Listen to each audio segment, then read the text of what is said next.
Yes, first of all, what a lot of people don't know, they think about Adolf Hitler as someone only like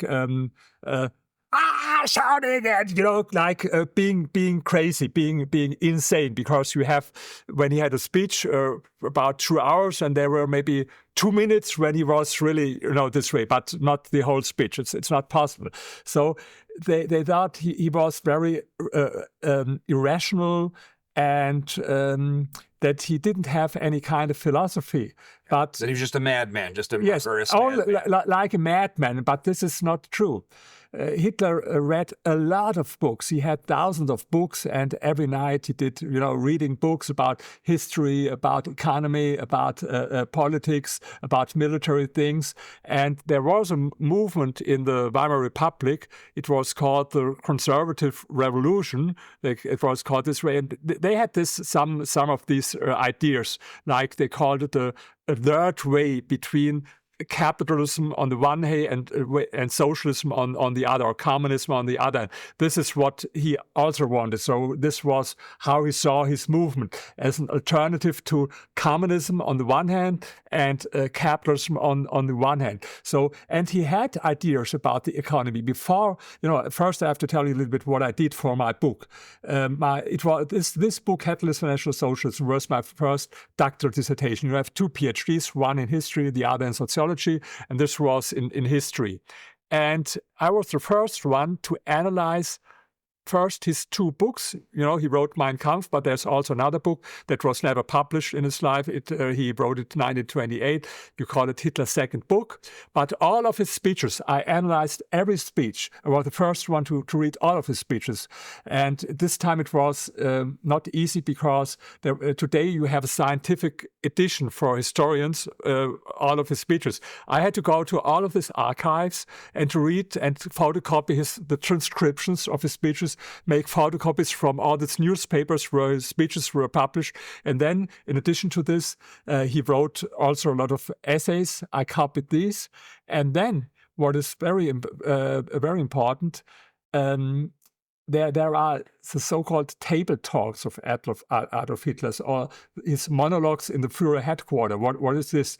Every evening, almost every evening, he spent some hours in the night. He went to bed very late, like 3 in the morning or something like this, but he went up only at 11 a.m.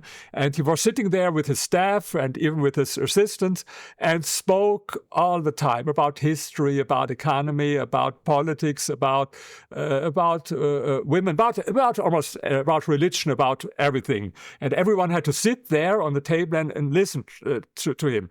Sometimes people were really tired because it was 2 or 3 in the morning, but you can't say, "Oh, I heard it before and I'm too tired, go to bed." No, if the Führer is speaking, you have to sit there and listen. Very interesting. Yes. And there was one, Martin Bormann, his name, and he took notes. And why is this important? We know what he really thought, because he said it in his inner circle, And what I did for my book, I compared the things that he wrote in his books and in his speeches on the one hand, and his inner circle. And in some ways, it's consistent. It's the same, what he said in his propaganda and in his inner circle. But there's also a difference. And especially, I give you one very example. I mentioned it before.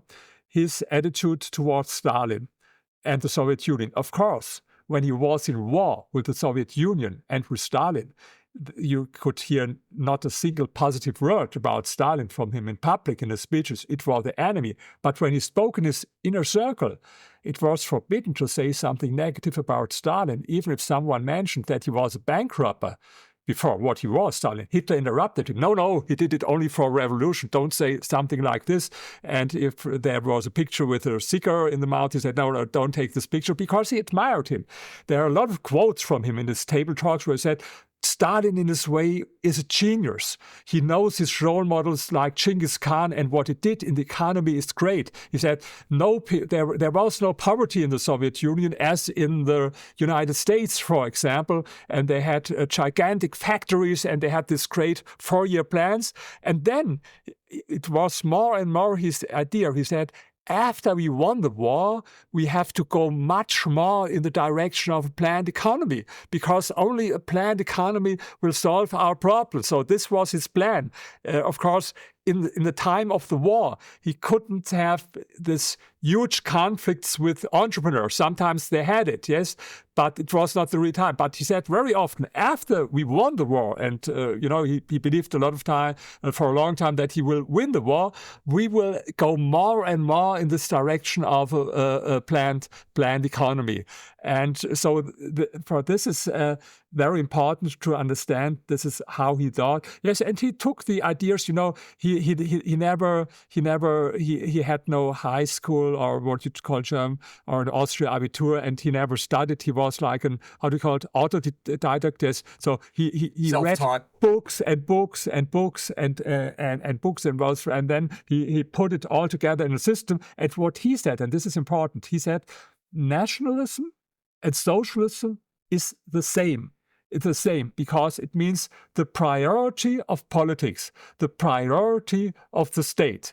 And there's one very important speech. He says, a lot of people think that first there's the individual interest, and then as a result of all these individual interests, there's the common interest, like Adam Smith said in his book, The Wealth of Nations. And he said, this is totally wrong. It's exactly the opposite. First, there's the common interest, and the individual interest is to be, subordinated to this. You had in Germany some slogans at this time.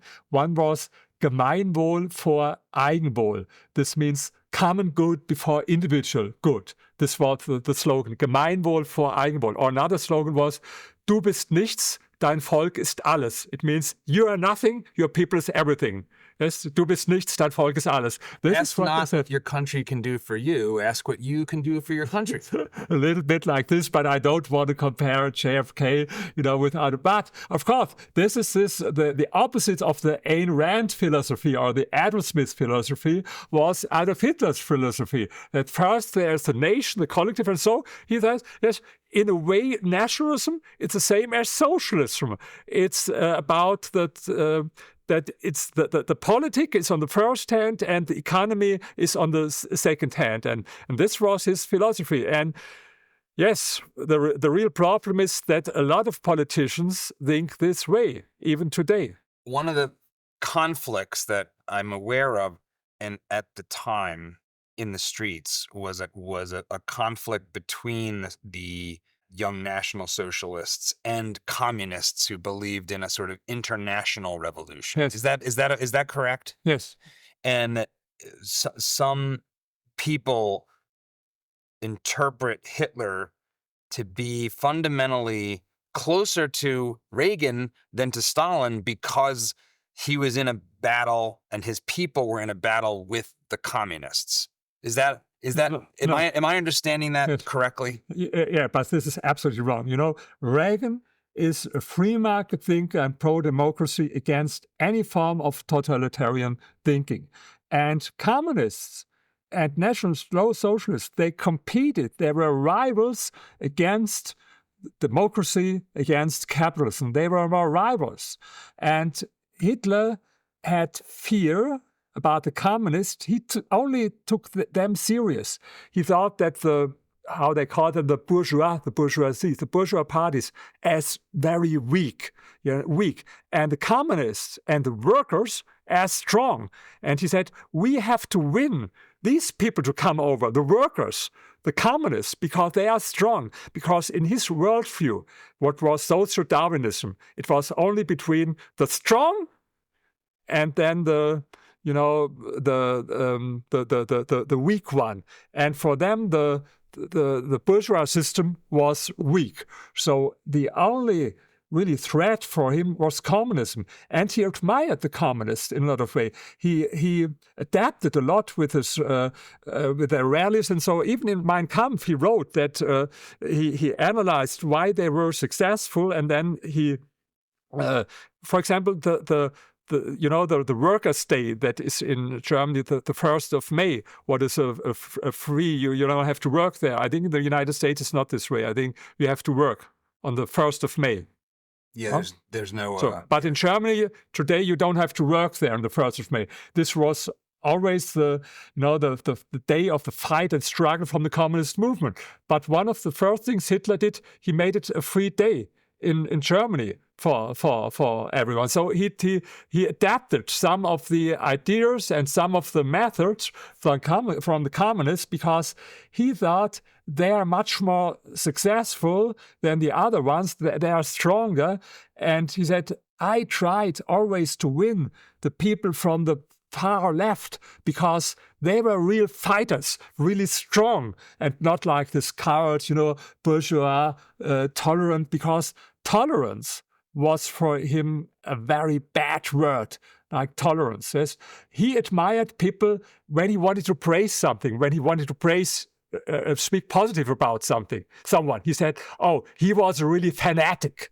Yes, fanatic means this is great. He was a real fanatic, like from far left. This is the people that we need for our movement. So they competed each other in their fight, both against free market economy, against capitalism. So it's very wrong. I know there's an interpretation that Hitler was, his real enemy was communism. No, his real enemy was democracy, liberal democracy, and capitalism. And his competitor in the fight against, who will succeed in the fight against democracy, who will win in the fight against capitalism. This is his movement. In the end of his life, in 1994, he met Mussolini, the fascist leader from Italy, and he said to him, capitalism has no future.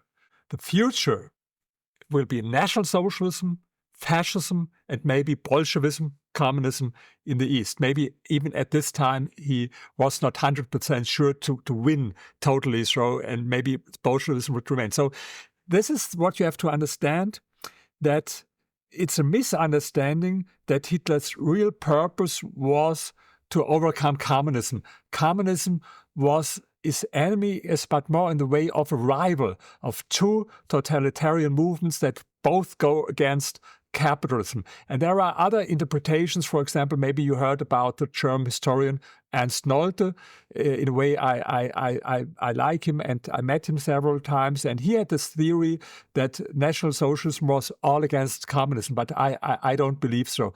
Sometimes people ask, why was his fight stronger against the communists against this bourgeois forces? Because he didn't take the other serious. He thought, okay, these people, forget them. They are not strong. These are weak people. And he had fear, yes, from communists, but because in his worldview, he is always very important to understand. He had only this thinking: strong and weak, and strong and weak. Communists strong. Workers strong, bourgeoisie, capitalism weak. This is how he thought. If you like this clip, you should check out the full video and all the other great content we've got at Dad Saves America. So be sure to hit the like button, subscribe, and ring that bell so you won't miss our new stuff as it drops each week.